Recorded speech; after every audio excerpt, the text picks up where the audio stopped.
साठीच खास करून ह्या मेळाव्याचं आयोजन आमचे सन्माननीय तालुका प्रमुख धानके साहेबांनी केलेलं आहे. तुमच्या भावना काय आहे आणि त्या भावना जाणून घेण्यासाठी किंवा तुमच्या ज्या काही अडीअडचणी असतील त्या जाणून घेण्यासाठी या मेळाव्याचं आयोजन केलं गेलेलं आहे. आणि निश्चितच सोबत महाविकास आघाडीचा जो उमेदवार आहे या उमेदवाराला आपण भरघोस मताने निवडून देण्यासाठी एक संकल्प करण्यासाठी हे आढावा बैठक आहे. खरं तर इथे येत असताना मी बघितलं की बाहेर प्रवेश करतानाच मला आचारसंहितेचे लोक दिसले. ते अगदी पेपर घेऊन जाताना दिसले. मी म्हटलं यांचं काम झालेलं दिसतंय. याचाच अर्थ त्यांनी या ठिकाणी नोटीस देऊन गेलेले आहे. तिवरे साहेबांनी सांगितलं की या ठिकाणी नोटीस देऊन गेले. जरा पुढे आल्यानंतर बघितलं की पोलिसांचा देखील फौजफाटा मोठ्या प्रमाणात आहे. मी म्हटलं चला आपल्या लोकांच्या सुरक्षिततेसाठी खूप मोठा बंदोबस्त या ठिकाणी आहे.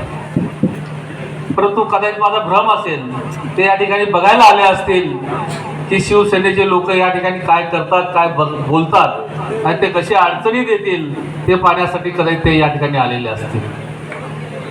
परंतु या ठिकाणी आल्यानंतर आपली सर्वांची जी उपस्थिती आहे ही पाहिल्यानंतर खरोखरच खरे साहेबांनी सांगितलं की तू प्रेरणा आम्हाला देखील मिळते आणि त्या प्रेरणेतून काम करण्याचा जोश आणखी मोठ्या प्रमाणात आम्हाला मिळत असतो. आणि तशा प्रकारची तुमची सर्वांची उपस्थिती आहे त्याबद्दल मी तुमचं सर्वांचं मनापासून या ठिकाणी अभिनंदन करतो. आणि निवडणूक म्हटली की शिवसैनिक नेहमी तयार असतो.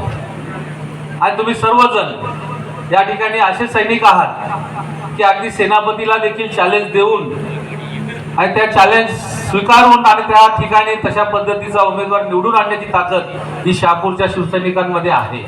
तर हे यापूर्वी देखील मी पाहिलेलं आहे. अगदी एकनाथ शिंदेना चॅलेंज देण्याचं काम तुम्ही सर्वांनी केलेलं आहे. आणि ते तेव्हा पक्षाचे सेनापती होते. आणि तशा परिस्थितीमध्ये देखील तुम्ही जे काम करायला पाहिजे होतं ते केलेलं आहे. आणि जी भावना तुमची आहे की भविष्यामध्ये देखील तशा प्रकारचा अन्याय जर या शहापूरच्या शिवसैनिकांवर झाला तर तीच परिस्थिती पुन्हा एकदा या ठिकाणी बघायला मिळेल. हे तुम्ही अगदी सर्वांच्याच वक्तव्यातून या ठिकाणी आलेलं आहे. आणि मी देखील तुमच्या मताचा आहे. ज्यांची ताकद आहे खरं त्यांना ती जागा मिळालीच पाहिजे. खरं ही शिवसेनेचीच जागा होती. ही लोकसभा देखील शिवसेनेची आहे. कारण आपण पाहतो की अख्ख्या 6च्या 6 विधानसभेमध्ये भिवंडी लोकसभेमध्ये ताकद ही फक्त शिवसेना उद्धव बाळासाहेब ठाकरे ह्या सेनेचीच आहे. यापूर्वी देखील आपण सर्वांनी जो काही आपला महायुतीचा उमेदवार असायचा, खरं तर बीजेपीची ताकद किती होती या लोकसभेमध्ये बीजेपीची ताकद नगण्य होती. परंतु आपण त्यावेळी देखील बीजेपीचा उमेदवार आपल्यावर लादल्यानंतर त्याला निवडून आणून देण्याचं काम केलं. एकदा नव्हे तर 2-2 वेळा आपण त्यांना निवडून आणून दिलं. खरं 10 वर्षामध्ये आता कोणी सांगतो तो 10,000 कोटीचा मालक आहे, कोणी सांगतो 20,000 कोटीचा मालक आहे. पण सले साहेब आपण कुणाचे किती पैसे आहेत, आता बाल्यामामा कडे किती पैसा आहे, तो किती कोटीचा मालक आहे, आपल्याला काही घेणं देणं नाही. आपल्याला पक्षाच्या आदेशाचं घेणं देणं आहे. कारण 10 वर्षात कपिल पाटलाच्या दारात आपला कोणी गेलेला दिसत नाही. माझ्या मते तरी कोणी गेला नसेल. कुठल्या पत्रासाठी गेला नाही, कुठल्या कामासाठी गेला नाही आणि त्याच्या पैशासाठी तर कोणीच गेला नाही. आणि तशाच प्रकारचं काम आता देखील महाविकास आघाडीमध्ये बाल्यामामा किती कोटीचा मालक असला तरी देखील आम्हाला त्याच्या पैशाशी काही घेणं देणं नाही. आम्हाला पक्षाचा आदेश आहे.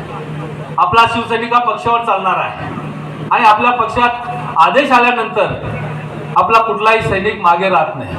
तर गेले कित्येक दिवस आपण पाहतोय की या सगळ्या घडामोडीमध्ये एका ठिकाणाहून देखील कुठलाच शिवसैनिक असा पुढे येऊन काम करताना अजून दिसला नाही. कारण अजून पक्षाचा आदेशच नाही. आणि जे कोणी दिसले आपल्यामधले काही लोक आहेत की ज्यांना खालून कोणी भेटलं ते अगदी पळायला सुरुवात झालेली आहे. ती आपली पाकिटवाली लोक असतात. त्यांना आता पाकिट मिळालं की धावायला सुरुवात करतील आणि समोरून डबलचा पाकिट आला की थांबतील. त्यामुळे अशा लोकांच्या मागे किंवा अशा लोकांवर जास्त विश्वास ठेवण्याची गरज नाही. जे आपण शिवसेनेचे जे निष्ठावान लोक आहेत ही कधी पैशासाठी मागे पुढे धावत नाही. ह्या पक्षाच्या आदेशानंतर मग तो उमेदवार कोणी असो कसाही असो. आता बाळामामाच्या बाबतीत देखील बोलायचं तर मागे शिवसेनेला सोडून राष्ट्रवादीत गेले. राष्ट्रवादीत गेल्यानंतर शिंदे गटात गेले. तेव्हा देखील आपली काही मंडळी चलबिचल झाली, काही गेली देखील. आता तो आपला मोहनजी बिचारा सांगतो 10 मिनिटासाठी गेलो होतो, आता इथे गेल्यावर त्यांनी सांगून आहे का गेला? मोहनजी आहेत का? नाही गेला. 5 मिनिटासाठी आलतो असं सांगू नये. म्हणजे अशी काही लोक आहेत की त्यावेळी देखील त्यांचा प्रेम बाल्या मामाच्या पैशावर होता, ते तेव्हा देखील मागे पुढे धावत होते. मी अगदी रोकडा बोलतो, मी कोणाचं काही ठेवत नाही. आणि आता देखील काही लोक जर जास्त धावत असतील तर आपण समजायचं की यांचं प्रेम बाल्या मामाच्या पैशावर आहे. पक्षासाठी धावणारी ही सगळी मंडळी आहे आणि ही मंडळी 100% बाळ्या मामाला जी मतं अपेक्षित आहे त्यापेक्षा जास्त देण्याचं काम करते.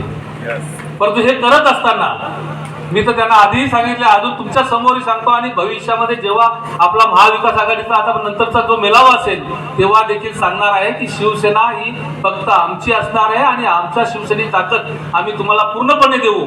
परंतु आम्हाला कुणाच्या दावणीला जर तुम्ही बांधत असाल तर मात्र ते चालणार नाही. आम्ही कुणाच्या दावणीला बांधले जाणार नाही. आमची ताकद आहे, आम्ही तुम्हाला तेवढा रिझल्ट देण्याचं काम करू आणि तशा पद्धतीचं काम आपल्याला सर्वांना करायचं आहे. ठीक आहे, बाळा मामांबद्दल अनेक गोष्टी इतर असतील, परंतु आता ते आपल्या महाविकास आघाडीचे उमेदवार आहेत, तेव्हा आता आपल्याला त्यांना निवडून आणण्यासाठी ज्या ज्या गोष्टी कराव्या लागतील त्या 100% आपण सगळेजण करणार आहात. आणि हे करत असताना आपली ताकद वेगळी असलीच पाहिजे. त्याला कारणच असं आहे की आपली ताकद ही वेगळी जेव्हा दिसते ह्या अशा पद्धतीने, तेव्हा भविष्यामधलं जो विधानसभेची जागा आहे ती जागा आपल्याला 100% मिळालीच पाहिजे. आणि ती मिळाली नाही तर जे तुम्ही सांगितले तुमच्या मताशी मी देखील तेव्हा सहमत असेल. खरं एक वरिष्ठ म्हणून हे बोलू नये, परंतु तरी देखील कारण तुमची जी भावना आहे या भावनेचा आदर झालाच पाहिजे.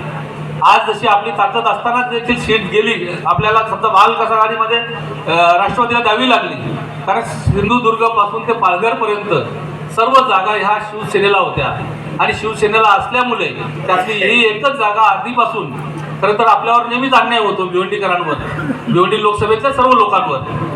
यापूर्वी देखील काँग्रेसची सीट असायची तेव्हा देखील त्यांना एक वेळा समर्थन दिलेलं आहे. महायुतीमध्ये बीजेपीचे आपले शिंगडा साहेब असायचे, वनगा साहेब असायचे, तेव्हा देखील आपल्याला त्यांचं काम करावं लागायचं. त्यानंतर युतीमध्ये कपिल पाटील दोनदा आले, आपल्याला तेव्हा देखील त्यांचं काम करावं लागलं.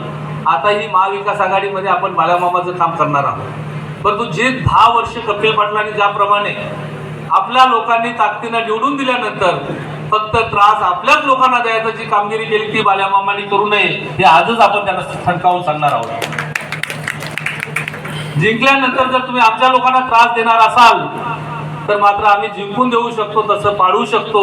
आज बाळ्या मामाला जिंकून देऊ शकतो कारण आपण किंग मेकरच्या भूमिकेत आहोत. बाळ्या मामाला जिंकून देऊ शकतो आणि कपिल पाटलाला पाडू शकतो. ही ताकद तुमच्यामध्ये आहे, ही शिवसैनिकामध्ये ताकद आहे आणि म्हणून तुम्ही सर्वजण तशा पद्धतीचं काम कराल. खरं तर या ठिकाणी तिवरे साहेबांनी अतिशय चांगल्या प्रकारे आपल्याला मार्गदर्शन केलं, सर्व समावेशक अशा सर्व गोष्टी सांगितल्या. खरं तर बीजेपीचं काम जे आहे त्यांनी महागाई कशी वाढवली, महिलांच्या सुरक्षेचा प्रश्न असेल, विद्यार्थ्यांचा प्रश्न असेल, कामगारांचा प्रश्न असेल, शेतकऱ्यांचे प्रश्न असतील, या सगळ्या प्रश्नांना खऱ्या अर्थाने बगल देण्याचं काम भाजपनं केलं. आणि कुठलं काम महत्वाचं मानलं त्यांनी? पक्ष फोडायचं. शिवसेना फोडली, राष्ट्रवादी फोडली, काँग्रेस फोडली. आता इथे थांबलेले नाही, आता घरं फोडण्याचं काम सुरू केलं.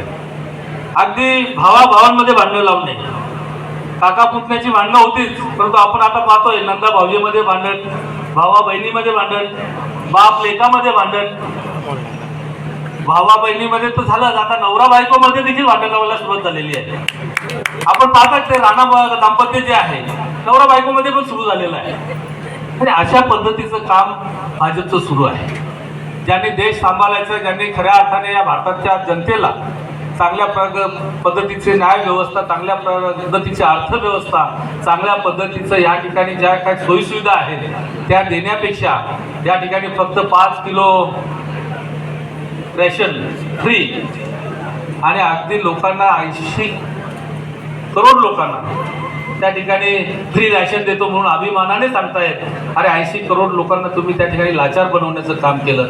आम्हाला हा रॅशन फ्री नको, तर आम्हाला फ्री हवं होतं शिक्षण, आरोग्य ह्या 2 गोष्टी जरी फ्री दिल्या असत्या तरी सर्वात चांगलं काम असं आम्ही त्या ठिकाणी सांगितलं असतं. परंतु BJPने हे सर्व करण्यापेक्षा या ठिकाणी तोडा फोडा आणि राज्य करा अशा पद्धतीचं काम केलेलं आहे.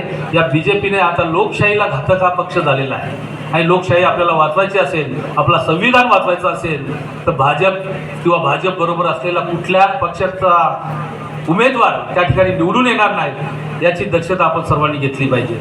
आणि तशा पद्धतीचं काम खरं तर या शहापूरमधून तुम्ही करता आहात. या संपूर्ण लोकसभेत नव्हे तर आजूबाजूच्या ज्या आपल्या लोकसभा आहेत त्या ठिकाणी देखील आपले जे उमेदवार आहेत त्या ठिकाणी आपले कोणी नातेसंबंधित लोक असतील, त्या ठिकाणी आपले कोणी मित्रसंबंधाचे लोक असतील, त्यांना देखील आपल्याला सांगायचं की आपल्याला यावेळी BJP आणि BJP बरोबर असलेल्या पक्षाच्या लोकांना त्या ठिकाणी पाडायचं आहे.